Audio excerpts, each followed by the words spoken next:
Hey audience, me and Austin. It's coming up to 5 minutes past the time we were meant to start recording. Me and Austin have just kind of sat here, and we've both been here for 5 minutes. Austin definitely didn't just arrive. Wait for it. Oh, I can't record video. So it might be another one of those. Can you seriously not record video right now? Try it. You see what happens. Zoom is like, you need to be the host. And remember, that was one of those weird things where there is no host. I have much like the person who pretends to be bad at doing the dishes so they don't have to do the dishes. I have intentionally never recorded our show, so I don't know actually. I don't even know where the button is. Wait a minute, but I joined first, so maybe I am the host. So what do I do? Oh, I hit the record button. No, I'm not the host. Yeah, I think it's one of those weird hostless ones because we both joined like an Alanah link, basically. That's how Alanah. Yeah, but I remember she couldn't do it either. She records separately. In any case, we were waxing poetic about being the only two who are on time for this recording session. Professional podcasters, Mike and Austin. I think that means we get prorated salaries for this week. We're getting paid. I think we get 5 minutes extra bonus time taken out of Alanah and Troy's YouTube dollars, or like, pod bucks. Alanah's always promised me there's no way to monetize on YouTube, so it's fine. Like we've never. She says to me, Mike, there's no way of making money on YouTube. No one makes money on YouTube. Don't you worry about it. Get back to work. That kind of thing. That's what she says to me. I don't know. She rolls up in her Ferrari Roma. And it's like, there's absolutely nothing to see here. Yeah. Trust me, she says. Trust me. Don't ask questions, Mike. Get back into the recording. Everything's fine. There is oh my God.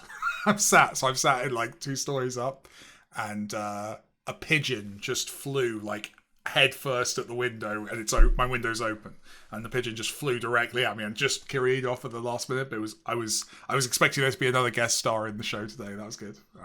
That makes me realize I have never seen the reverse angle, and I have been 100% convinced that you are essentially staring at a computer monitor and a wall, like in a windowless with maybe room. A painting or something. Yeah, it never occurred to me that there would be a window, much less an open window. How is it not noisy? I don't hear like. Well, I guess it's not a big city center, so it's probably not loud outside. Yeah, I live in usually like the that's suburbs. pretty distracting. Yeah, no, there's a train goes by every now and again, but other than that, we're fine.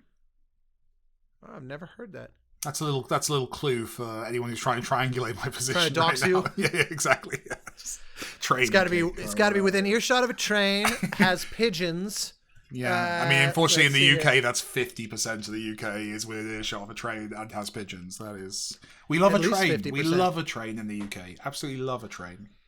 I had one of my most memorable / harrowing life experiences on a UK train. Taking that's how trains work in the UK. They are harrowing. Go on, tell me the story. It was amazing. But yeah, it was quite something where I was in Middlesbrough speaking at a conference, and had to get down to Heathrow. I left super early in the day. It was like 6 a.m. at the train station. It's going to take a few hours winding your way through the countryside down into London. It was like, this is going to be great. I'm just going to enjoy my pastoral sort of visit of the... It's like Harry Potter. That's what you thought. It's like Harry Potter. Yeah, it was glorious. Yeah, it was exactly that. And well, especially because Middlesbrough is like almost, that Newcastle kind of, you're like almost all the way to Scotland at that point. You're pretty much at the very north of England, not literally the most north, but pretty, like, if you take the train to London, you get to see, probably more than 50% of the latitude of London, I would think. And that was the idea. It was, I'd been there a bunch of times, but it was always in flights, which is like, slow-mo teleporting. You don't really get a sense of the distance between your destinations. So I was very excited. Left first thing in the morning, and my flight wasn't until I think 2 or 3 in the afternoon.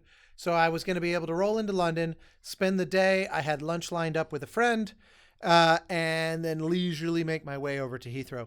And rookie mistake. And well, yeah. So I've learned. Because what happened was, the day, the morning of, we make it about an hour or two, and we're truly in the middle of nowhere. I wish I remembered literally where, but it felt like we just were nowhere. And the train just stops and just sits there, and the conductor comes on the radio and says, "Be just a couple minutes, hang tight, be back with you with an update in a minute." 10 minutes goes by, 15 minutes. "All right, is it still, yeah, this engineer's working on something. We'll let you know." Another 10, 15 minutes. So they're looking, and I remember there were these two guys across the aisle from me that were very nervous about this. They were very agitated, like, "How much longer do you think it's going to be? Is this?" And then they're like texting the friends back home. "Is there any, do you know what's going on?" They were very preoccupied. So I was kind of like, I was getting very absorbed into their drama. And then the conductor finally comes up and says, "So what's happened is, what would be the kind of, right outside of London, there's kind of like the big station that everything routes through, essentially heading into London. There's like one, like Reading, maybe, or I wish I remembered. It's the one and only time I would have had Milton to kind of Keynes. A lot of the time, I'll go through on the way from Manchester. There's like one choke point that most travel into London is going to kind of pass through. Whatever that was, Reading does feel right, but I can't remember. Like some power lines had blown out across the track.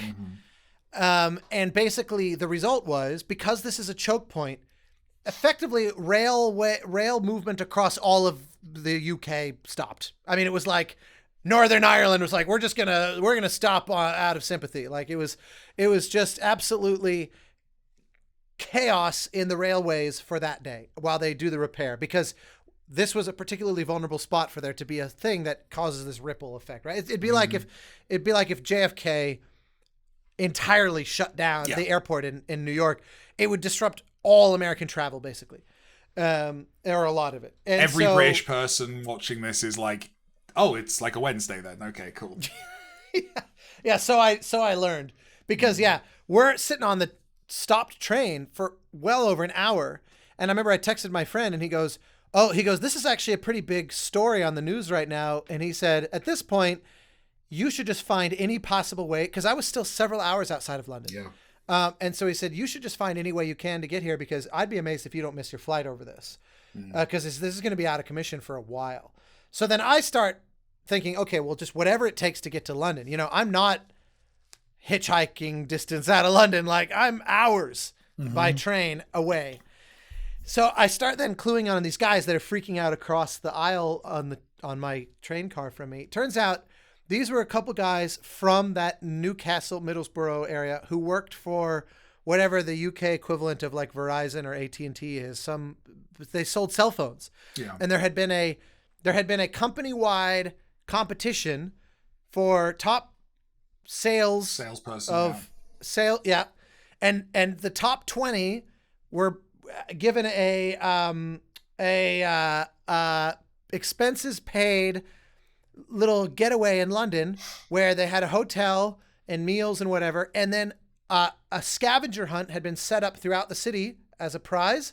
And they had rented like 20 Mini Coopers to give to the employees to drive around London, go on the scavenger hunt as like the prize package in addition to whatever else.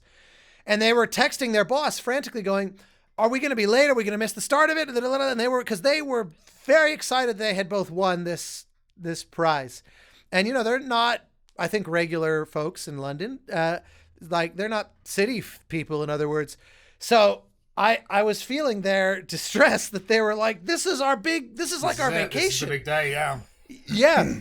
So they were trying to work out if they could bail off the train, go find a rental car, and if the company would reimburse it, since this wasn't their fault. And that would be a fairly hefty expense to take on last second. So I leaned across the aisle to them and I go, "If you let me come with you, I'll pay for the rental car sight unseen." Yeah. Yeah. And they were like, "Really?" And so it's like, yeah, because I'm starting to worry I'm going to miss my flight. So we literally just step off the train in the middle of nowhere, walk into a little town that had an enterprise like desk with one car. And so we rented the one car, and it was this little car. I remember the two of them sat in the front and I kind of wedged in the back like the third wheel. And we the money, drove... the American money in the car, basically. Yeah, exactly. The insurance Exactly. I policy facilitated the in the adventure. backseat. Yeah.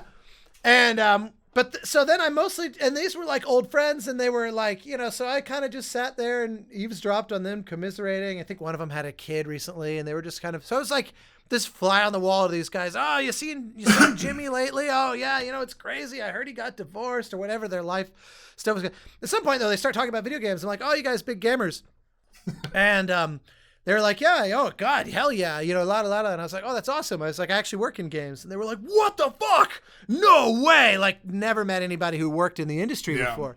So then they're asking me what games I worked on. They're like, I played that. Holy shit. They thought it was like, and so then, and then the hilarious thing was they kept saying like, we hate to do this to you, but we're really in a rush to get to the thing we got to get to. And so can we just like, as soon as we get in town, can you basically just jump out and figure out a way to get to Heathrow from there? Like a cab or something. And I was like, guys, sure. You did me a huge favor. And like, that's not a big deal, but we were kind of up against it with time. They apparently weren't the only ones in this boat. So then this perfect storm happened where their work called them and said, we're delaying the scavenger hunt a couple hours. You're good. Then in that moment, they're basically discovering like, you work in games. That's amazing. So they started treating me like royalty. I guess it means a different thing there. The American perception of being treated like royalty. Yeah. And so they were like, we're going to drive you right to the gate, sir. And they gave me this first class treatment, taking me right up to Heathrow. And they were, and funny thing is, I'm still every now and again in touch with one of those guys. Oh, fucking that's lovely. And, that's lovely. Yeah. And it was absolutely like the best case. Hello, we're not recording video. Please record the video. Please record video. We've been doing audio only. But the story Austin's telling has to be in the podcast. Actually, yeah, now I kind of want to go to our friend and get the animated. We need to animate your story. So they got you there? So then, yeah, they took me there, and it ended up being like a complete by the nick of time, I got there, which meant, my whole day of exploring London was lost. But I got there. The trains were still not working by the time I got there. So it was absolutely the right decision to have made. But it was absolutely so fun that I had this like little mini road trip with complete strangers. Thanks to apparently semi-functional rail system in the UK. Awesome. Couldn't guess what you're talking about, but that sounds fun. What a great time. I was going to say, yeah, what's the moral of the story is hotels near Heathrow are very cheap, listeners. Okay. Go down the day Alanah's before. benefit, I always catch the train the day before.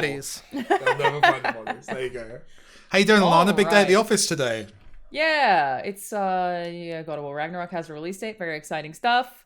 Not that long from now. It's not that far off. Was it November?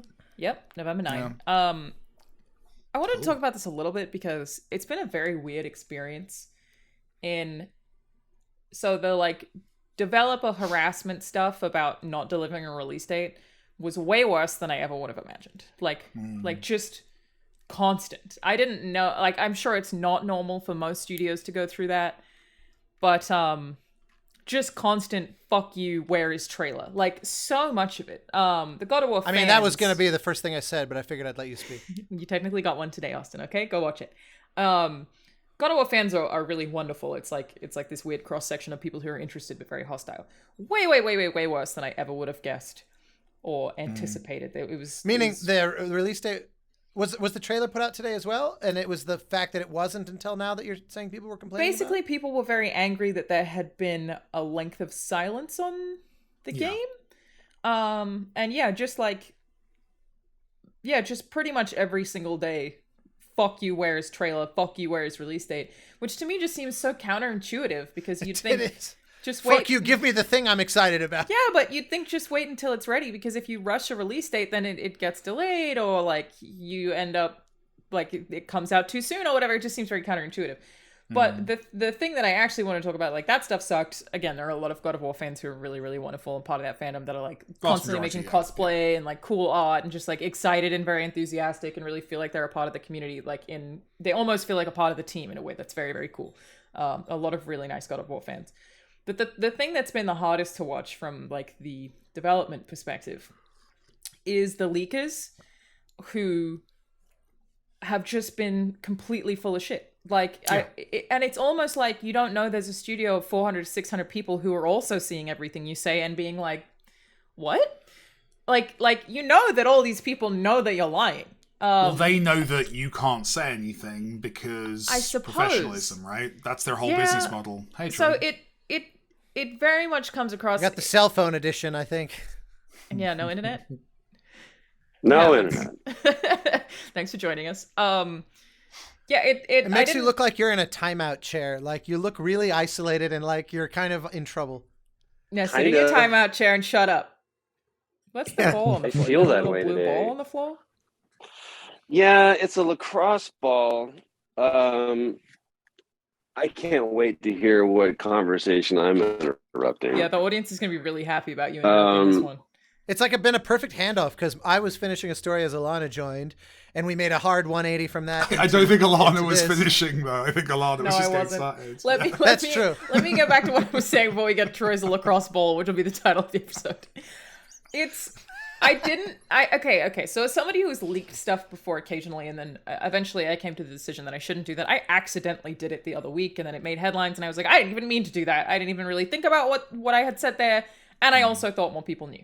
But this has been missed that in some cases absolute nobodies completely lying for a few Twitter followers, like just making stuff up just so other people would follow them in a way that I was like, why on earth would you do that? Because the minute that you're wrong, which of course you are, then everyone just knows that you were wrong. And some of them delete their accounts. So they leak stuff and it's wrong and then delete their accounts.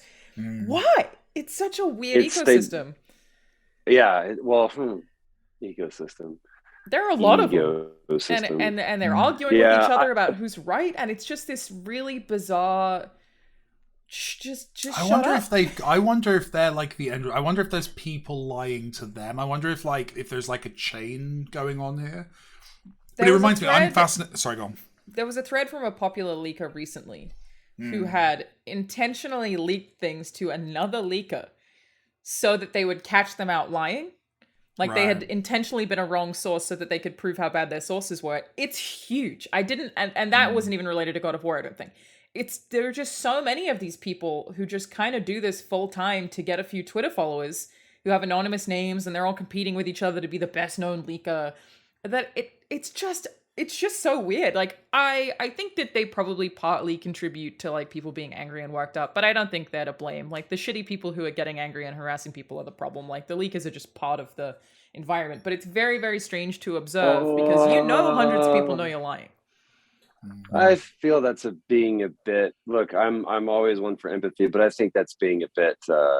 I'm being too generous. Gracious. Yeah. It's not the leaker's fault. It's people who respond angrily to that. 100%. Anybody who responds in anger to that on either side, either defense or taking the plaintiff's part, I think that you are responsible for your own reaction. However, the fact that you said a popular leaker, as if that is I hate this movie, but it's a hilarious scene where he goes, we call it a broken arrow. He goes, I don't know which is more terrifying, the fact that this happened or the fact that it happens so often. You have a name for it. And that to me is the case of this. Wait, Broken Arrow? You hate that movie? Yeah. Who can hate Broken Arrow? It's not a great movie. Okay, I'll give you. First of all, okay, I will. John Woo. I will. John Cute. Well, look, I can point out a lot. I also love Face Off, but it's not a great movie. John Woo is not. Whoa! Troy, don't say things you can't take back, Troy. All right, like this is from the guy that loves Time Cop. I love Time Cop. Not a great movie. Yeah, it's a fantastic. Let's make that game like Bithell, please. Anyway, that's the license game people are waiting for. 100%. No shit. I can show you analytics that do not prove my point. I think that to your point though, that popular leakers would even be a thing. I didn't know until like the last few weeks. I didn't know it was a thing, and then I like found out more about it. And again, it's just very fascinating to read that. Like, there are people who had intentionally, or this is one specific person, who had intentionally been watching Quantic Dream's website and trying to find data for months and months and months and months, just because they thought that that was a way that they would find a leak. And that's not technically a leak. You just kept going to the same website to try to find data, and so they were able to leak Star Wars Eclipse early, and then got a reputation as a leaker because they shared an image, and everybody thought that somebody from PlayStation or somebody from Quantic Dream, I suppose, had sent it to them. They hadn't. They just kept going to that website to get that. You've just done that whole thing for this one reputation. It's very strange to me. You put all that effort into like getting to be called a leaker. For what? As opposed to it's clout, right? Doing it's just what? clout. I guess. But it's low hanging fruit. It's anonymous clout. Well, That's better. You don't have to deal with consequences if you're anonymous. Exactly. But then I argue it's not real. No, none of it's real. First of all, clout isn't real. True. None of it's fucking real. What is even life? Is life real? Are we in a simulation? Like, what's the it's the notion of that, that it's a commodity, that anything that is carried over, by just because a lot of people see it. P.T. Barnum, light yourself on fire and the world will pay to watch you burn. That's the whole gig. And I think that there's a lot of people that if they would just, I can't remember who it was like these people would be like Mensa rocket scientists if they would apply themselves in a more productive way. Totally. But I think that's the thing I find so difficult to understand is like the things you could do with this time. Sure. But I mean, that's like get off my lawnism right there. 100%. Yeah. A lot of them as well are kids, presumably, as well, right? They're making this stuff up as well. So it's like, I know I'm not using that as an excuse, but I'm saying we all had too much time when we were kids and too much energy. Yeah. I'm so grateful I grew up before Twitter and before... Oh, yeah, 100%. I would have been awful on those places. I'm reminded. I'm into end of the. I'm gonna finish my fucking sentence. I'm into end of the world cults, and end of the world cults have a similar problem where obviously there's a shelf life on them because if you say the world's ending by a certain date, and it's amazing watching how they linguistically turn that around and go, oh no, that was a test. Like the actual end of the world is this, or the actual like. And I wonder if that's similar here of like if you can say if your leaks are false, then you can always come up with like, well, someone misled me, or well, that was going to be announced, but they chose not to. I bet there are similar stories. That has absolutely happened over the past week. A lot of people now are like, well, it changed. Because we're always changing release dates, like in the last week before announcing them. There's not massive 2-month lead times on any announcement you hear from a major kind of place. Definitely not. Yeah. No. I impacted them so much that they had to change the date. I guarantee you there's people that feel that way. Yeah. It's hard. It is a challenge for me, especially given my experience but I have to find empathy for it, if for no other reason to understand it so that it makes it smaller. You know what I mean? Like the second that you understand what thunder and lightning is, it's not the wrath of a god and sitting in a cloud swinging a hammer. It's like, oh, it's electrical discharge, in the upper atmosphere. I wrote a book as a kid that I've thought about like rewriting and publishing because I was originally afraid of thunderstorms. That's about how thunderstorms are actually elephants in the sky and they're stamping and the bright flashes of them getting you to smile for a picture. So that any kid who's afraid of elephants and thunderstorms, they're like, hey, smile! And then the flash is the elephants taking photos of you smiling. I still have that book. That that's more scary than lightning, though. That's the only issue. Is I'm more scared of the elephant. They're like, smile, bitch. That's a gift, by the way. I'm just picturing the guy that's the guy that's driving the Oliphants in Return of the King. They're like, guy up on top, but now he has a camera and he's just trying to get you to. Yeah. That's I think, Troy, to your point about the empathy, I end up at a similar place. And although for me, more than I think all three of you, this is always a very kind of abstract. Probably of the four of us, this kind of thing affects me the least.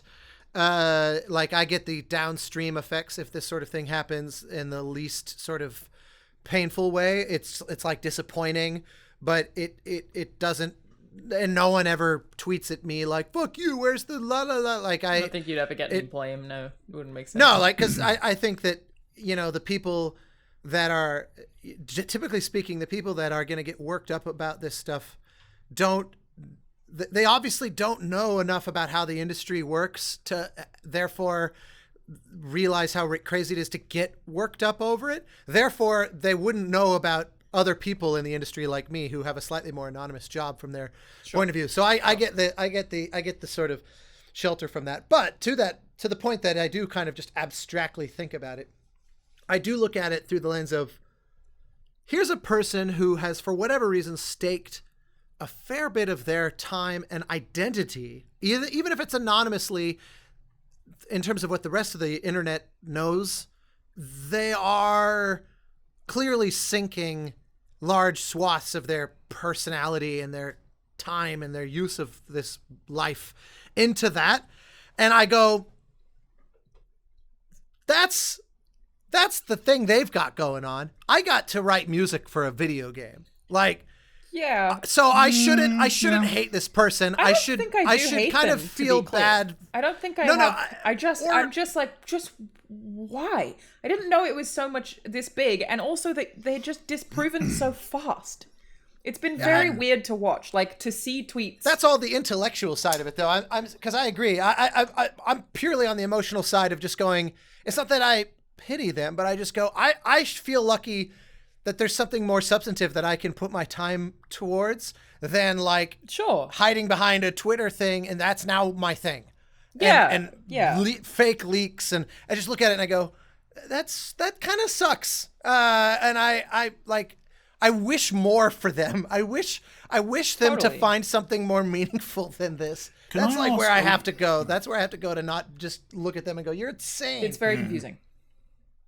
Because don't they love it? Isn't this theoretically like beneath it all? Isn't it this weird perverse manifestation of a love for these games? Well, yeah, but I wonder if it's similar to like a conspiracy theory type thing where they sort of are. Like a lot of them are connecting dots, like the way that everything blew up with Abandoned was people connecting dots, and then from my perspective at this point, a creator playing into those dots for the press. I think that Hassan at the studio would probably disagree with that, but that's the way it came across in the end. So it's similar to conspiracy theories, and it's people connecting dots to feel smart, and then you feel validated because you have more information than other people, and then you want to tell everyone that you know more information than them, and it's just validating your existence, I guess. It's just I don't know. Like I said, I don't have hate for them. I'm not angry at them. I do think it, like I said, probably contributes at least a little bit to like some of the harassment, because this wasn't announced on this day when you said it was. Well, no, this guy who's completely anonymous on Twitter said it was, not anyone else. But again, I maintain those shitty people are going to be shitty anyway. It's just very weird when it's going to be disproven so fast, and that hundreds of people know that you're not telling the truth. It's very confusing. It's got to be just validation. Did you guys watch the that Netflix documentary? I think we talked about this before, the Behind the Curve, or is that what it was? The documentary about the flat earthers. Oh yes, that's amazing. I've heard it's really good. Yeah, that's amazing. Yeah, by the end of it, I went, "Oh, I totally get it." It's when he's getting ready for the party, right? And you're like, "Oh, I understand." Like they're saying about why this guy still sticks to it, even though it's been kind of challenged. It's him getting ready for the party. He's the most important person in the room because he's the expert. And it's like, yeah, it's just a tragic kind of moment. It's beautiful. Beautiful documentary. Anyone who's not watched that. For that person specifically, but also he's at the top, right?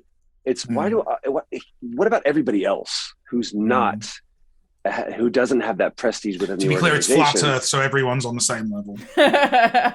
Get out. That's a wonderful joke. Congratulations on the birth of your son. The thing that at least the takeaway that I had from it was understanding that from someone in that perspective, or from someone in that situation, the world just don't work. And that is a scary thing to be able to say, I don't know why. But if I can say, oh, here's a little bit of information that I have, and this is why the world don't work. And here's a little bit of inside, information that I have that nobody else has, and I'm privy to it. So this is actually why it's not that it's not that I'm fucked up. It's that the world is, and here's the reason why. Control. And so now oh yes, I think that's a wonderful way to put it. And not only that, but also I find community within that, fellow people who want control. And so, like you said, one leaker talks to another leaker. They found two things that we all want. They found control and they found community. I totally get it. That's empathy is the only path through. and it's a struggle for me sometimes to find that path through, because I it's easier for me to be angry. My Especially when you're default hurting state is people. anger. Yeah, Really but want to say but then fuck again, those people just to like diffuse that bull. So it's not how I feel. right. Sorry. But the problem is that you have to extrapolate that, or I have to extrapolate that and make that go far and wide. That means to everybody, to everything. Sorry, I have to find the path to empathy towards everything, and that's the real work for me. Yeah. I have Even two leakers. questions. I felt like some of those Last of Us leakers. I finished the game and then I streamed it on embargo for Last of Us Part 2. And so Is that a new platform? I had already finished it. Hey guys, follow me on embargo. I had already finished it. The embargo went up and I streamed it. And there were people in the chat who were wrong about things because they'd seen bits and pieces of information. I never even saw those leaks, so I don't actually know what happened. Yep. But they'd seen bits and pieces of information and drawn false conclusions and were yelling at me because I said, that's not true. That doesn't happen. And they were so sure that I was lying to like help Sony or some shit. And I was like, but no, you're wrong though. And they were so convinced that they were right because the bits and pieces of leaks I didn't heard add from up. my friend who didn't play it either. They heard over here that this is Game actually what wasn't out happened. yet. Like, Game wasn't out yet. And I was like, that didn't happen. And then I was like, well, I didn't want to spoil it either. So I just tried not to engage and was like, no, don't worry about it. Don't worry about it. But that got so spicy because they were so sure that they were right about a thing that they hadn't even played from leaks that didn't even give them the correct information, really. It was a wild one to watch. Did they ever also, I figure think out this how is that a phrase actually from happened? you. Oh, yeah. But, I mean, that's all proprietary information. That's fair. I think, Austin, this is a phrase from you where you said, just don't give it oxygen. And I've heard that before. I probably was just passing the phrase along. yeah, I love that. It's like, if I want to, I can snuff it out just by ignoring it. And that's not necessarily saying that we should turn a blind eye to every wrong in the world. I'm saying that if someone wants to jump into a ring and fight, I also have the opportunity to go, no. Totally. It's just, if I step into the ring and fight them, I'm just as complicit in the insanity. If you find I you get covered in shit. It's the is it the Mark Twain quote where he says, "Don't get into an argument with an idiot because they'll drag you to their level and then beat you from experience." Something like that. Yeah. It was like if you're in a position to know somebody's wrong, the lack at Mike's house is haunted. I'm just. I don't like that. It's very windy and I've got the window open. That's what it is. But I did enjoy playing pitch it. black. Huh? The outside of that door This is a single hand is going to come out and audio reach listeners, around the Mike's door. door opened creepily and then closed I would itself give a little bit. literally all of the money I've saved, all future earnings, if Rahul's face could appear in the sliver. Oh, we have to do that at some point. We have to 100% do that at some point. That'd be amazing. Matt, animate that shit, and you get paid a lot of money because he didn't specify it was real or He not. didn't say it had to be real or live. I do have a quick question. I want to make sure that the last time that I was on AirPods, it sounded like I swallowed a robot. You don't sound like you swallowed a robot. Not that bad. Okay, that's good. I also am I think you're gonna be proud of me, Mom. I am actually running an audio backup.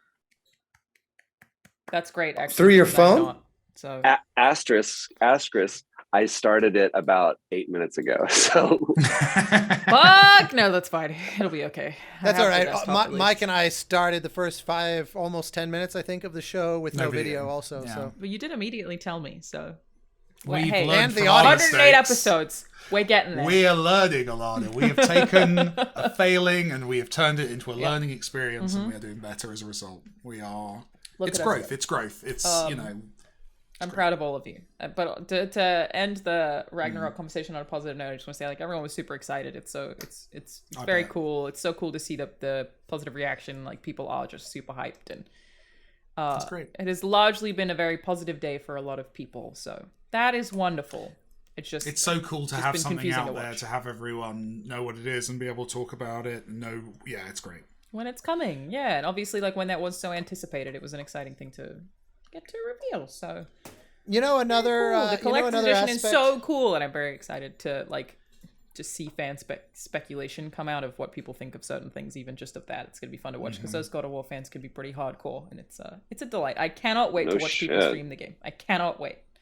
I'm so excited. I think another aspect. Go ahead, Troy. Regardless, like, because there's going to be people that, like you said, there are hardcore fans out there. There's going to be people that inherently love it or hate it, right? Are you excited? Do you have equal? I'm asking this as a straight question. No, it's not like I would reject the people who don't like it. I think that's totally fine. What I'm excited for is the hardcore fans, like, going through the story and being like, this one and this character and this. I'm excited to see the excitement. Like, that's what I'm looking forward to. So it's not regardless, but that doesn't mean that I think that I would have any issue with people who don't like it. That's obviously expected.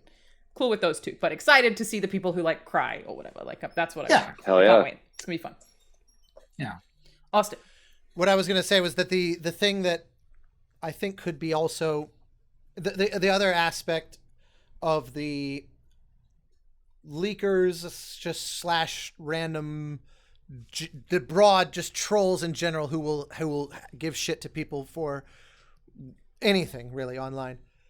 Something that I've also observed through, again, my comparatively limited experience with that kind of thing is that I think there is a perception that folks like us, but particularly also like the Neil Druckmanns or Cory Barlogs or Ken Levine's or the Tim Schafers, the really high profile, like project director level folks on these games that would have these huge marketing campaigns. There's a certain sense of they live so removed from the world that this person would never acknowledge me. But maybe if I make enough noise, they might actually do so. Because the number of times that I've seen it, again, I am coming at this from a very different and comparatively much narrower angle. But even just last week, for example, someone on our YouTube comment on here said, like, Austin, tell your stories faster or something like that. So I wrote this like 3,000 word response. I saw that. And their response was like, holy shit. They were like, I was like walking, so I was just dictating into my phone. It was a very low friction way to do it. Yeah, it was all a mess. So, but point is, their response was like, I wasn't, and in fairness, they were not like a troll. They weren't like super harsh or mean or whatever. So they're not overly familiar is one that happens a lot on social media. Yeah, they were doing banter like you were a friend, but obviously at a distance. And they were kind of poking and offering a not an insubstantiated critique also. But the point is their response was, I wasn't expecting a response. Yeah. Like, hey, nice to meet you, kind of like the number of times that I've responded on my own YouTube channel where somebody writes like, if you look at my videos, I routinely respond to people on my channel. And I get the same thing where people go, I didn't expect you to reply.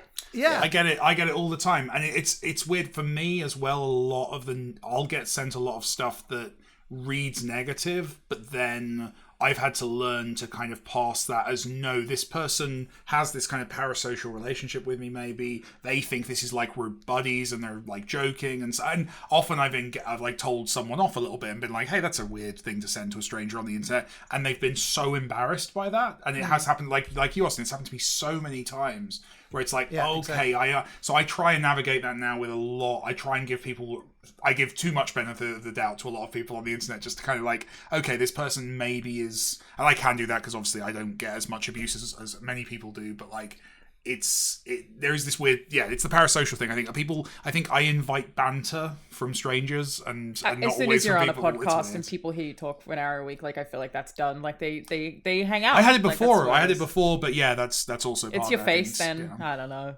I just look like a guy you want to pick on, to like be a guy. Honest.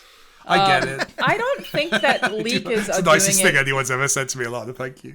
No worries, anytime. It's really what I'm going for. I don't think the leakers are doing it for responses from official sources like a director, because that undercuts them. That makes their knowledge wrong. I think they don't want people to reply. They just want to they want to gain the followers, and then it's like the NFT scams where people just, what are they calling it? Like rug pulls? Where people just like make a bunch of money and then sort of run away. I feel like that's what they prefer. But yes, yeah. But the rug pulls are more specific, where it's like people have made millions of dollars and then shut down projects and just like liked it. Like I feel like it's kind that of type the of thing. end point of every NFT, though. Eventually, there are rug pulls and there are NFTs that have not yet rug pulled. You're probably right. Yeah. But my argument is leakers are the same. Pulls. That leakers, as in pulling the rug out from under you. Yeah. Leakers are the same. Like, they're getting a bunch of followers by kind of connecting something slightly, and then it turns out to be wrong, and they delete their account, and it's a rug pull. It's the same thing. Well, it's just for temporary. Charlatans perform best in a vacuum, right? Because if you have no counter evidence to what you're saying, be it a con or be it making something up about a game's release, like they are best served by companies not announcing anything, because that gives them more space to. Yeah, and it was also in the Old West. You never saw a snake oil salesman that had brick and mortar. He was always mobile. He's always on the move. Yeah, 100%. A lot of established businesses in the snake oil salesman trade.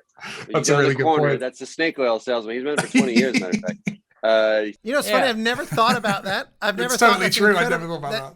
It's incredibly intuitive and probably totally historically substantiated that you couldn't afford to stick around because you'd essentially probably get run out of town anyway. Yeah. That's so funny. It's such an obvious sort of like, how can that not? And it's the same thing. It's just that I can understand a snake oil salesman a little bit more because the snake oil salesman is trying to feed a family in theory. They're trying to make money. It makes slightly more sense. There's more an obvious motivation there rather than the kid who's got an anonymous account. That's fair.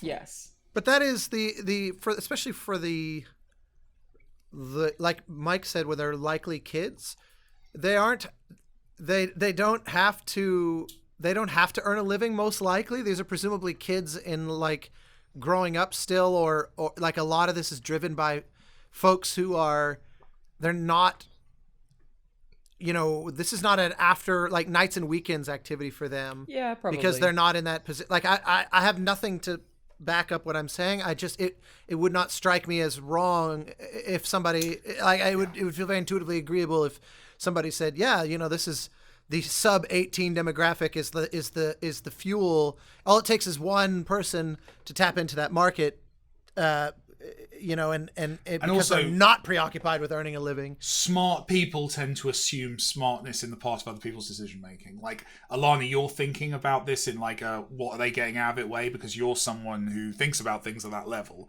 and not everyone thinks about things at that level. A lot of people work on very quick, instinctual kind of interactions. I watched a Netflix documentary series. I wish I could tell you the name, but there's an episode on swatting, the phenomenon of calling a SWAT team to somebody's house and saying there's a hostage situation or whatever. A guy went to jail for swatting, got out of jail, went right back to it. Didn't stop him from swatting. He did it again. And they had some interviews with people who had been swatting, and the whole thing for that, like, it was very interesting, and I don't feel like I really even understand it more. It was just power. The whole thing they weren't even that worried about getting caught. It was just knowing that you can have an impact on something that you're watching. And then, a guy died because they got swatted, and the guy who was responsible for the SWAT was just like, I'm not the one who leaked the address, so blame the guy who gave me because he actually gave him the wrong address. So he swatted a random person's house, and someone got shot. Like, and he was just like, pfft. Like, it was very, I don't know, in reverse enlightening. Pets, like, right? I understand it less. The pets always get hurt, right? Because it's like policy to, It's a horrific thing that I guess people just addicted to power. They just want to feel like they have power, again, control. I think maybe that's just a state of humankind that we just need to feel like we have control over certain things in certain ways. Troy keeps leaving, and I don't have control over that. And it's making me anxious. I'm guessing it's Troy's screen falling asleep. It's what it is, right? It's going to... No? It just went joining and I was joined. Oh, strange.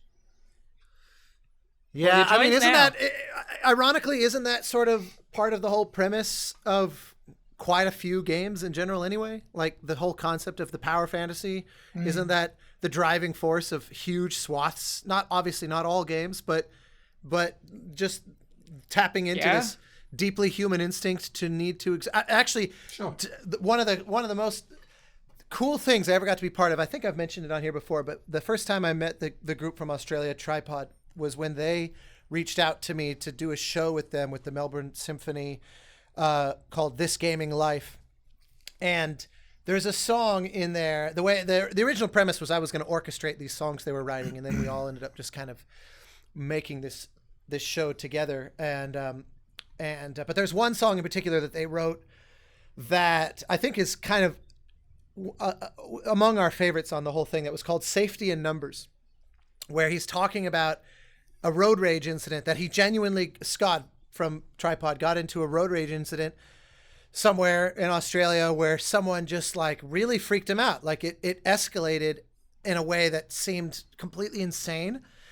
And he's juxtaposing that to like signing into World of Warcraft, where he goes, the most insane thing that can ever happen to me in this game was still created and planned.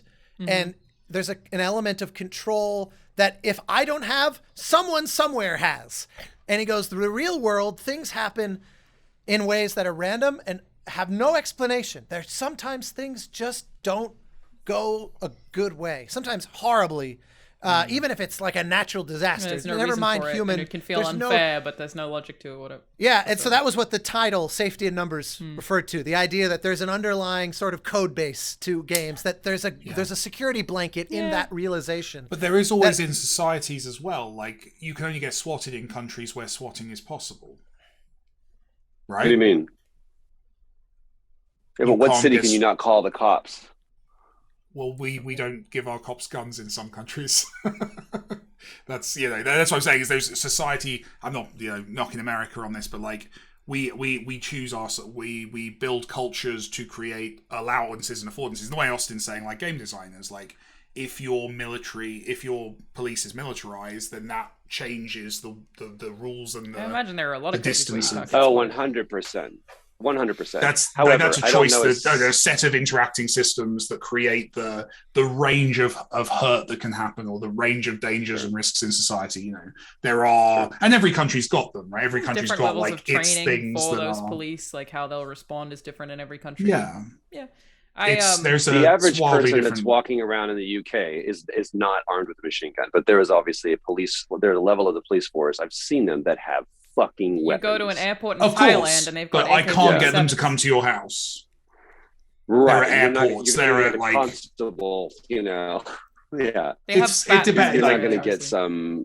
Yeah, batons. That's the fully really nice kitted thing. out guy. Yeah. Sort of related, but jumping away from the military.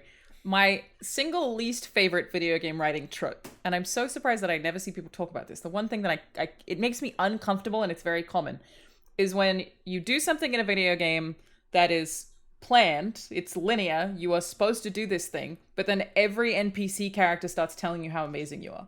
Every character around the player goes, "That was incredible. Are you the one who slayed the dragon? Oh, that was amazing." And I'm like, you're saying this to every fucking player, because of course you are. Because I did the thing that it was designed for me to do. It freaks me out. I'm always like, stop pandering to me. The opposite, where the game's like, you did that thing you had to do, you monster. I prefer that, I think. You prefer that? Okay. I can't stand it. Like, it's so... I can't think of a good example of what you're talking about. Like, I'm sure you would have seen it in virtually every RPG. Like, you do, the protagonist does something and everyone else goes... Fable. They start clapping when you walk past. any game that has like Infamous did this too, or Miles Morales did this, like Spider-Man does this. Any game that has some kind of like morality system in play, where it's how are you necessarily playing this, and the world can respond to you. I never thought about it. Do you think that that's late? I don't know. I'm using a term that just quickly comes to mind. I'm not necessarily being disparaging, but would you consider that lazy writing? Or are you saying it's just purely a trope in the sense that you're just observing that it happens, but you understand why it has to? It's because power clearly fantasy, right? So like that's what it is, and I think that the power fantasy doesn't appeal to me, so therefore the trope stands out. I don't say that it's power fantasy. I think that it's, to me, I look at that as going, I want to affect the world. I want my decisions to matter, right? So good, for good or bad. It's not like that's power. I'm in control. Right, but what I'm saying is that's not what I want. I just want to feel like the reason why I'm playing a game is because it's immersive, and I find myself in it, and I'm as completely connected to it as possible. From a morality and if the perspective, world's not responding to me, then I want it to. BioShock Infinite is a perfect example. You're standing there in an airship, and the husband is calling to the wife, just saying, just jump, and we've got to get out of here. We can come, I'll catch you, just jump. And she's crying to him, and I could walk right up to her and I could swat her, I could do whatever I wanted, and I wasn't affecting the world. I want the world to respond to me. I think as well, though, power control. with this as well, I think I don't know if it's laziness. I do think games writing I feel like we're getting better. I think writing, like, traditionally, you always want consequence in writing, so you always want to acknowledge, like, oh, character did X, therefore Y.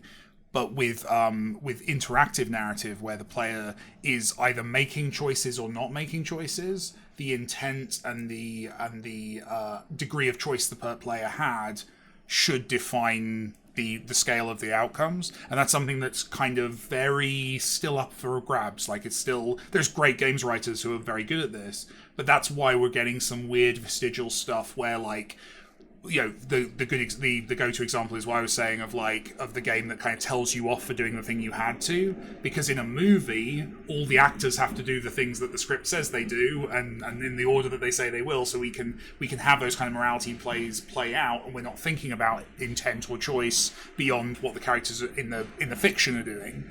Whereas in games we do have this additional layer that we're almost talking past the characters in the game. When those characters are applauding you in the MMO, they're applauding the character you're playing as, but they're also applauding Alanah, and that dichotomy between actor and player and character and all of this stuff, that's the thing that writers, I think, are still in the very early stages in games of kind of figuring out and making that's work. Probably part of it, but I also feel like it's the current limitations of narrative design in general, is that, like, if there aren't systems in place to figure out how to give people a sense of impact on the world, it's not laziness on anyone's part, but it is easier to write a few lines of dialogue and say, I saw you did this, because they haven't yet figured out the systems that somebody needs to program to make you feel like you have an effect. Like, can you give me an example of what another system would be? Like world art reflecting it? Or like Dying Light 2 had very small shades of, as you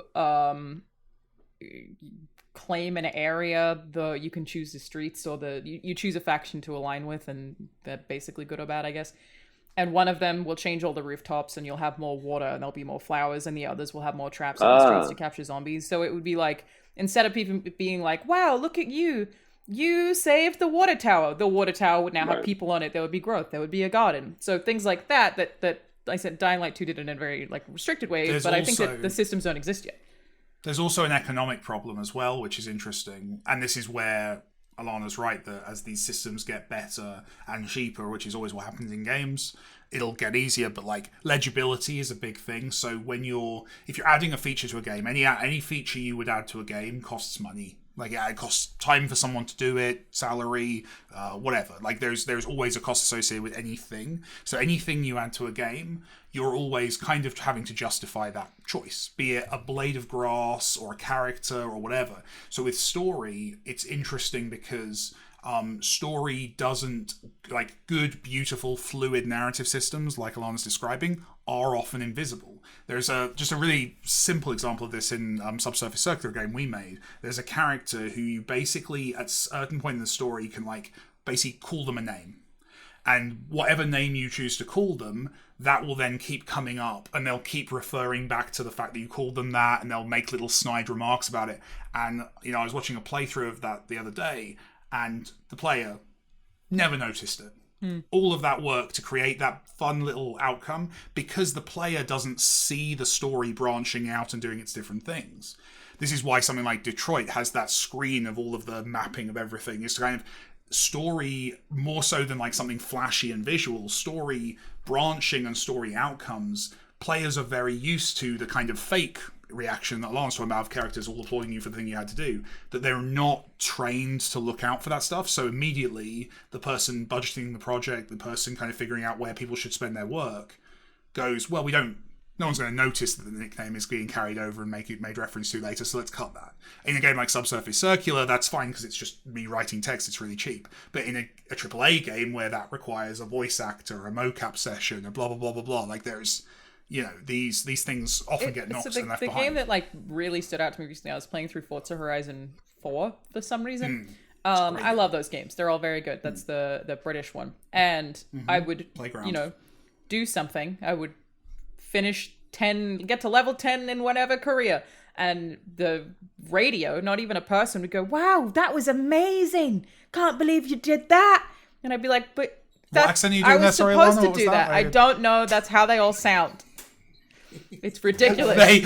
They all sound. That's how you all okay, fair sound. enough. Okay, Wow, that's look fine. at you go. And I was like, okay, but you that's what the game is. The game is me supposed to do that. It's someone just over a radio talking to me, because you get to name yourself and you're supposed to look like yourself as well, is telling me how fucking amazing I am. I'm like so uncomfortable with it. I don't know why. I'm always like, ugh. Like I wish I could pinpoint why it creeps me out. I think it's that I feel like I'm being pandered to, and maybe it's that I'm picturing the person who thrives off of that, and that's where the discomfort comes that makes from. you. I wonder if that's something we're going to get to at some point in the future, of like, because we talk a lot about like narrative design in games as being about the outcomes of systems within the game. I wonder if we'll ever get to a point where also games are structuring and making their choices with narrative based on the audience. So someone like yourself who doesn't go to games looking to be seen in that way and looking to be celebrated in that way, the game goes, Alanah has a different set of interests, or like there's a different reward we can give Alanah with this story, and arcs in that direction. That's my point. It's like, I don't think it's lazy writing. I think it's just a limitation of the systems. Like that narrative design is effectively a new job. It's not even defined. It means a different thing at every single studio, every job listing. So many. Did you see the flowchart thing someone posted on Twitter, where it was like all the different jobs that are called narrative designer in different so many places? different things. Wild. So it's like, I think as that vocation, it's game design 20 years ago. That's what it is. Yeah. There is an example of this where the conceit of that is kind of baked in, and it happens both under the hood and also above, so it's very visible to the player, which was Shadow of Mordor and Shadow of War. Yeah. Where you do have characters that are speaking to you, reflecting intentionally the choices that you've made, whether that be, so it's a system plus it's the kind of like the easy way, but the world also responds to you. They're like, it's the conceit of the game is the systems that they put in place to purposefully respond to you, and the world does change. Even so much so, like if you die, the fail state was so much fun because it was like the world changes, and there are procedural things that happen based upon your death, how you died, by whose hand. So that to me, like, is where, and I think that's one of the reasons why the game won Game of the Year, or for I think it won something Game of the Year, but didn't win DICE. It was so funny.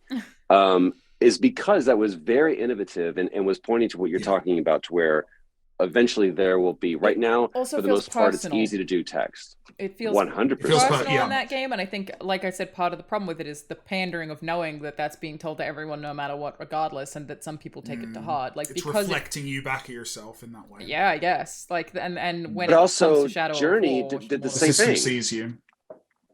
Journey did the same thing. The Journey did the same thing, based upon your way? Well, from the we music. should get onto So, like, Warner Brothers lawyers, because you're not allowed to do the same thing as Shadow of War. Yeah, I'm not sure if Patent you've it. heard of Journey, Austin. It's not a lot of people praise the Nemesis system in Journey, so this is nice. No, you mean in terms of like the morality system, Troy, or? No, I'm saying it as far as like player input determined. There was a system that was put into place to that in a very innovative way that wasn't just "way to go, you did a good job," trophy unlocked, or an NPC applauding you or berating you. But like the music would change depending upon what you did. So there were systems. Would you say that was more player agency or player input, or would you say that was just more? It's definitely player input, but Journey is also pretty linear. So I'm mostly just making sure that the music is following suit with where the player is within that linear storytelling. So I don't think it's quite the same thing that you're not affecting the world. You're going through the stages that have been laid out for you. I think the Shadow of War example is or of Mordor, well, both, but that's definitely bang on, a feeling like I actually did a thing that has consequences. It's funny, to that end, and bringing back to something we talked about ages ago that I only never brought up here, was I did finally play through Deathloop. And that that's probably the one thing I wish there was more of in that game, because they narrative, just kind of like Hades and a bunch of other games, they kind of narrativize your death as much as what you're doing. Like there's nothing that exists outside of the game in the load, game over, restart. Like it's all part of the story.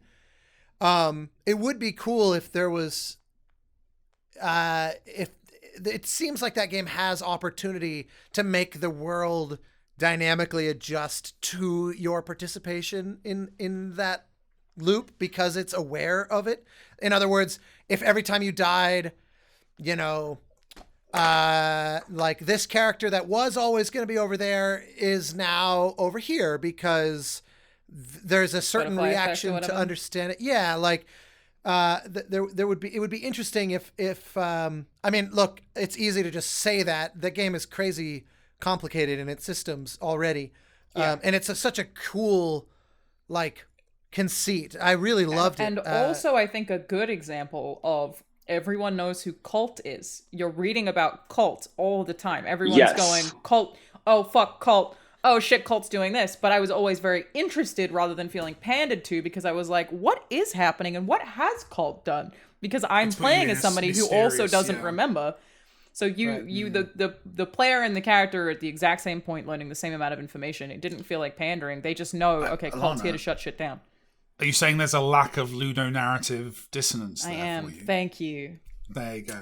But I do think we learned something helps. all together. I love Deathloop. I really, really, really enjoyed it. It was great. It really that was the one thing I remember wishing is like, oh man, because one thing that they did that's cool is, if there's like a password you need to get into a thing, you can't go Google it online. Like it randomizes it for your playthrough.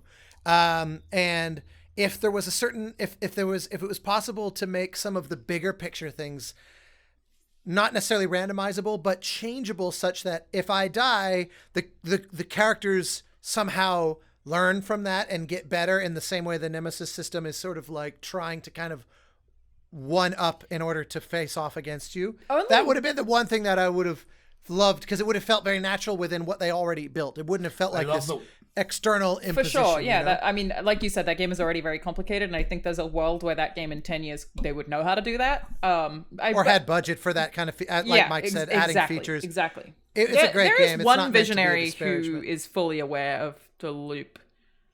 Wenji is?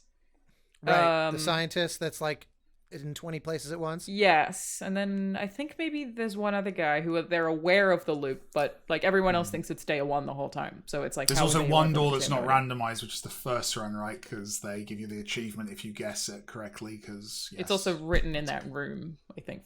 Is it also? Oh, that kind of. That's I liked guessing it. I liked successfully guessing it. I felt smart, and I got an achievement, and I felt pandered to. I did, and everyone went la la la la la. You're very clever. I was like, I don't know. It's something that I think stands out to me a lot that I never see anybody talk about. That I do think is probably solved by the progression of narrative design, and like you said, the cheapening of narrative design. I don't think it's lazy writing. I think it's just in a lot of cases the only option to make players feel like they have an impact. Outside of, say, like, there are older games, like Old Wasteland, I feel like made me feel like I had a fucking impact because something would... I mean, even Fallout 3, like, that's Wasteland DNA. You blew up Megaton. Now Megaton's not there anymore. And that's an example of, like... And then not everybody comes to you and goes, you're the one who blew up Megaton? That doesn't happen. The game doesn't pander to you about it because people don't even know that Megaton blew up in a lot of cases. You just can't get to those vendors or get those quests anymore. And I think that's more satisfying. As a side note, I think it's one of my favorite things in any video game that the reason to blow up Megaton is because the guy in the tower thinks it's ugly. Yeah. The nice it's apartment literally building. It's like it's the guy who lives like in the penthouse or whatever. Yeah. I remember thinking that was so hilarious. That like it's this whole big elaborate quest to set off the bomb, and then it makes this huge irradiated crater where Megaton was, and the player's reason to do it is you want to see what it looks like. Like, what happens when I do that? Like, because you don't give a fuck about the apartment building. I don't think they give you an apartment or anything. I don't think there's like a huge gain for it. But there are a lot of people in that building that are like, Megaton. Which again, I still think it's cool. I think it's almost like there's some satirical thing they're trying to get across in that moment. I couldn't work it out. I couldn't see. Oh no, they go hard on it. They They don't even hide away from it. Fallout 3 is in my top 10. I love that game. Yeah, that's one of the few games that's of that length and scale that I played through entirely more than once. Yeah. I almost never just have that many hours to commit, multiple like 40 to 50 hour playthroughs. But I loved everything about it. I loved scrounging around in the endless fucking sewers and the ghouls. And I mean, it's just like, yeah. I think we've talked about it here before as well. You say ghouls like Adam Driver does, and it makes me very happy. As opposed to how? It's just a way that Adam Driver says it. What movie is that? He's in like a zombie movie. Yeah, I wanted to follow up in a Austin's fun way. as opposed to how. How else do you say ghouls? I guess I just mean with an American accent. Please continue, Austin. I'm sorry if I interrupted you. Adam Driver on behalf of all Americans. The American. I know we've mentioned it also here. Divinity Original Sin 2 is another one of those games that the elaborateness of the narrative agency the player has and is actually insane. I don't know, like I feel like that, as popular as that game is, I don't see it heralded as like the narrative design achievement that I feel like it is. I don't think it's that popular. Like it is, like it's not it's not like it's niche, but I don't think it's popular enough to be a part of the conversation. That's a travesty because the sheer amount of control you have, and just thinking about the amount of dialogue, because it's all voiced. So the fact that they have like thousands of versions of every conversation because you have all these different NPCs, like all these different characters you can play at, like your party can be comprised of, and there's so many variables that will change, like the number of ways where you enter it, and if your party was different by one person, that one NPC will react differently and open up a whole quest that you'll never even know was there.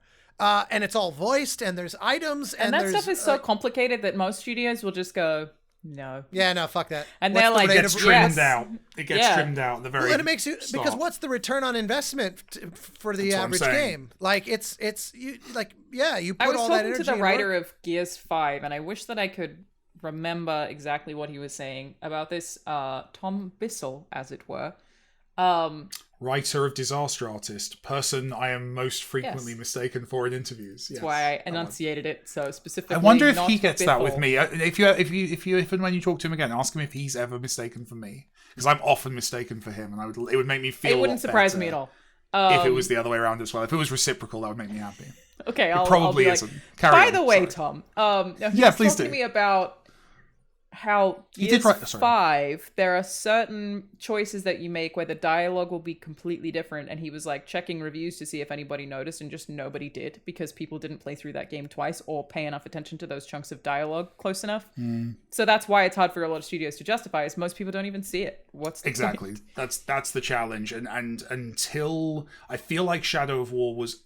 It's frustrating because it felt like it was the start of a moment where the audience was reacting well to this kind of like investment, and unfortunately it didn't start that moment, which is a shame. But it'll come. There'll be another bigger budget game that takes a risk on this kind of thing and kickfires. Totally. Again, I maintain that's like the most exciting thing about working in video games, is that where we're at now, we're not limited by ideas, we're limited by hardware, really. Like, cost is still memory in a lot of cases. Like, we're just limited in so many ways that as people learn and as those ideas become possible, and it's not... Do you think it's more the hardware than money? Do you think it's more the hardware than the money? I look at them as being one and the same. Like, in that, in theory, as the hardware gets better, the things are cheaper to implement. It's not a cost of like, well, we have to take this puddle out to put this light in because that's all we can afford. We can only afford one. That's like a 3-hour debate, but I do disagree with you. I want to do that episode. I think it's both. Yeah. But when I say cost of video games, I'm usually talking about memory. If I refer to cost, I'm usually talking about memory. Especially with AAA, I wouldn't say the money is being spent on the hardware as much as it is on the content, so the assets, so the production of I the agree. artists, My theory is that hardware will make those things cheaper. That's almost certainly true. Yeah. But there are certain things that, like, if you have software, I guess things like Unreal, the new Unreal is going to like allow a whole bunch of new people to get into game dev and do a bunch of creative shit that they never would have been able to do before. Yeah, hopefully. But there's a certain amount of like, if you have a game with 100,000 lines of dialogue, some like huge open world, there is no way to reduce the cost. The hardware doesn't factor into the cost of the astronomical cost of the actors and the writing and the studio time, and the human cost will always be the same. Unless we solve the AI voice issue, right? Unless Troy and the programmers can figure out a way that Troy can voice over those characters virtually with AI. I feel like that's going to happen with art. It's going to happen with animation. There are some things that AI will help with a lot of that too. I think what AI and program and code in general is brilliant at is taking over the stupid part of clever people's jobs. That's the thing that it's really good at. I don't think it will ever replace, but it will definitely streamline. Like we're already using AI in some of our processes in ways I can't really talk about, but like it's an interesting frontier, but it doesn't replace, people. It just gives a head start, I guess. But I can tell you, in a case of like this project, it's a shame that Troy has just disappeared. More thoroughly disappeared this time. He's not coming back, I think. Yeah. By the way, Alanah, do you have to go back to work? Are we cool?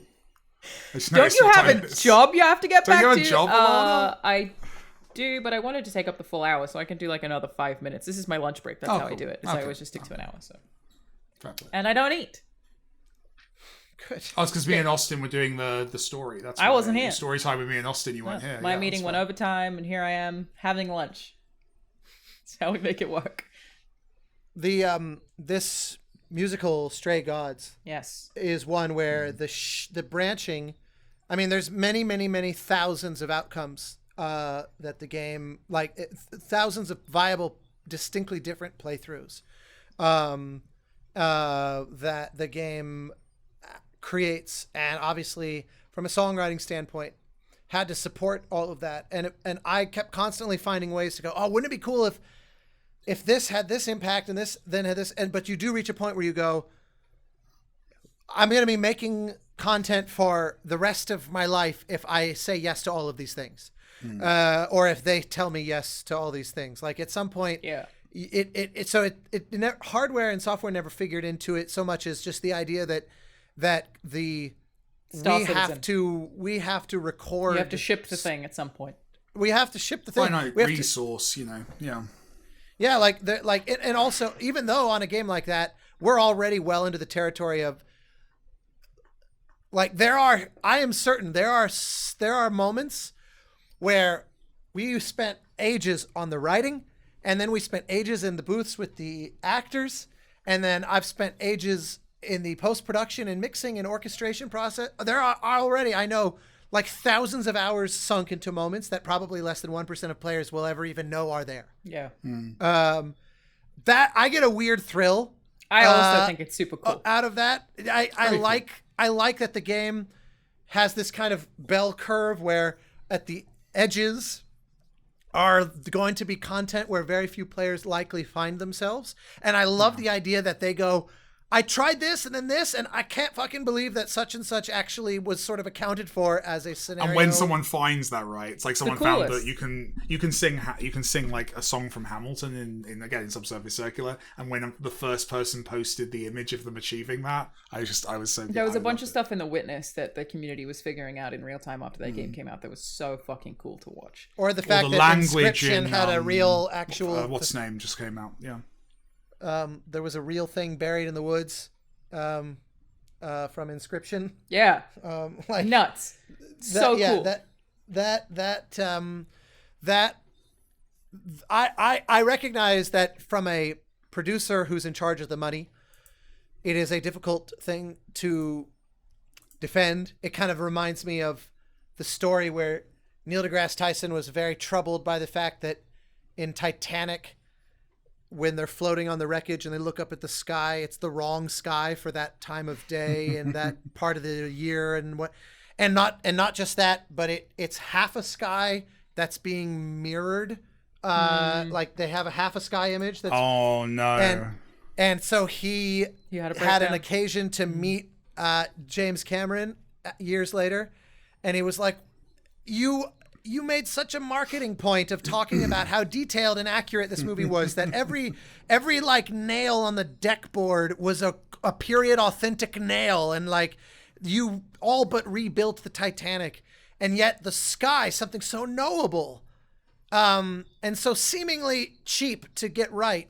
And Cameron's response was reportedly to go, imagine how much more money we would have made if we got that detail right. It's a good point. And I mean, there's a lot of stuff that like there are costs now, like when we talk about in game development, people who are figuring out the thing now, in theory, becomes cheaper once the people have figured it out, because then the next time they implement it, it's a lot easier. The longer a studio is around, technically, the cheaper some things get, because you can take AI from one game to another game and just like keep iterating, and the iteration's obviously a lot cheaper than making it from the ground up. So you still have to hire a lot of people. You can't. I don't think we can get rid of actors. I think a lot of stuff can be procedurally generated, and we're probably going to see more and more of that. And I don't mean like a procedurally generated dungeon. I mean more environments. That kind of more already is happens, than the audience realizes already. True. Like more is than the audience realizes in terms of like open world games, for example. Like more is than people know. Yeah, and we'll just get more of it, and it'll get better, and thus things will in theory get cheaper, which means other things can get better, which I think is very exciting. And related to that, Mike, it's a shame Troy's not here. Kojima choosing to partner with Microsoft and specifically citing the cloud as a reason for it. What do you take that to mean? Because I have no idea. There are so many answers. I what's the appropriate answer for this publicly facing podcast? I think that's an interesting talking point, and I wish all parties the best. I think feel like I'm picking up what you're putting down. You think it's marketing? I think it's marketing. Saying. Okay, because I can't guess what that means. It means nothing. But to be clear, it's Hideo Kojima, so he might have a brilliant, impossible to imagine idea that we're all going to take the piss out of 3 years, and then it's going to come out, and we're all going to be like, oh, like what was the genre he called Death Stranding? Strand game. It's a social strand game. Yeah, I think.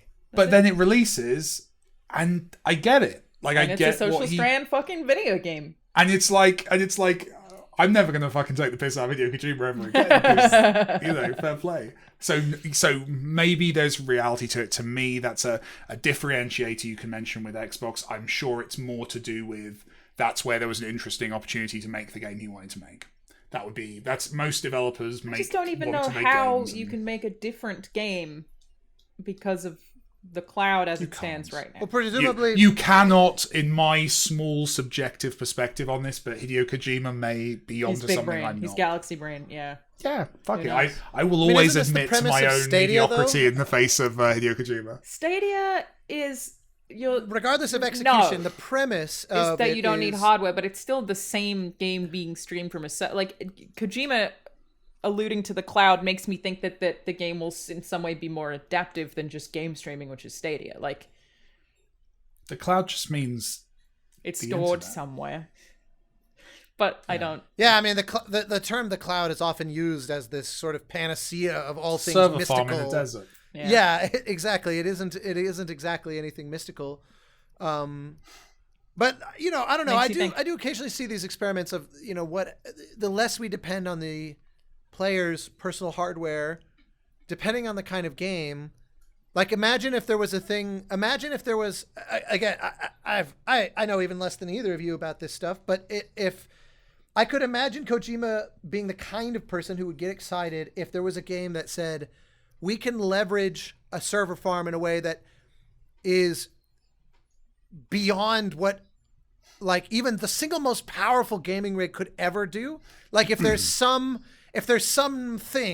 that I'll tell you what game depends on, like some shtick or some calculation that. So there is one thing that plays off exactly what you're describing, which is cloud-based. There have been some interesting experiments and some companies that have tried different things with this, of basically simulating enormous amounts of data that is shared by people. Like basically, if you wanted to make an MMO, sorry, no, that's not it's a MMO. flight simulator. Isn't the Microsoft Flight Simulator an example? Like that's an example. But like, if you wanted to make Horizon Zero Dawn, but you wanted every animal in that world to be a working simulation of a full ecosphere, that couldn't be run on your local hardware. It'd be pointless to do so.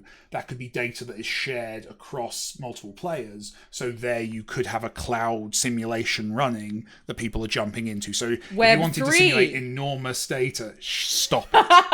Stop it. Wash your mouth out. We're not on this podcast. Not on this podcast.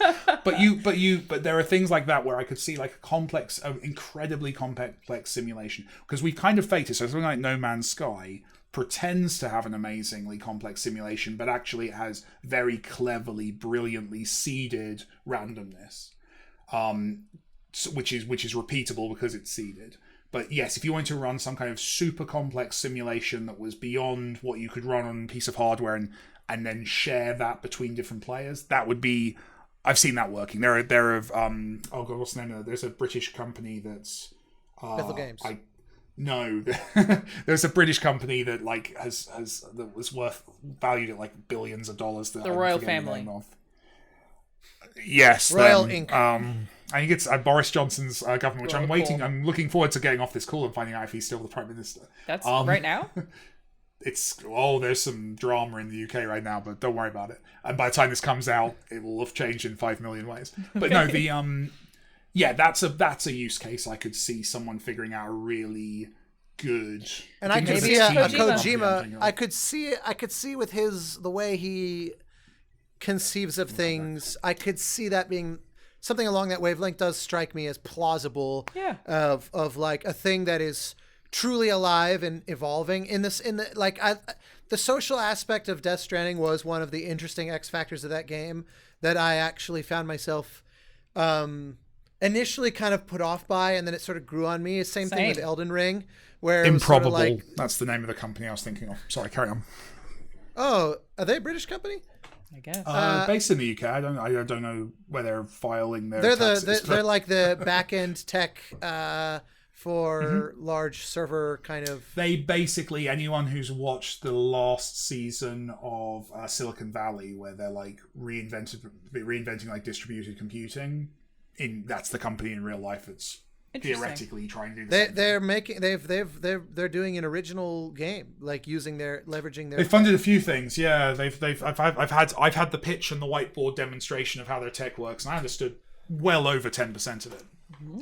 So yeah.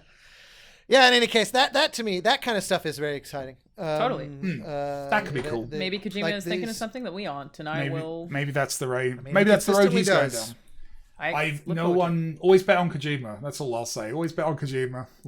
They asked me at my interview at Santa Monica Studio for my opinion on Hideo Kojima. They said, "What do you think of Hideo Kojima games?" And I was like, "That's a fucking good interview question because that's a clever test. Bad answers to that. That is a good interview question. You can also use it to gauge like how professional the person is, like whether they like just start bad mouthing an industry peer in an interview, which is a very easy tell to look for. I'm nicking that. That's a really good interview. I thought so too. I was like, "Ooh, you know what you're doing with that question. That's a good one."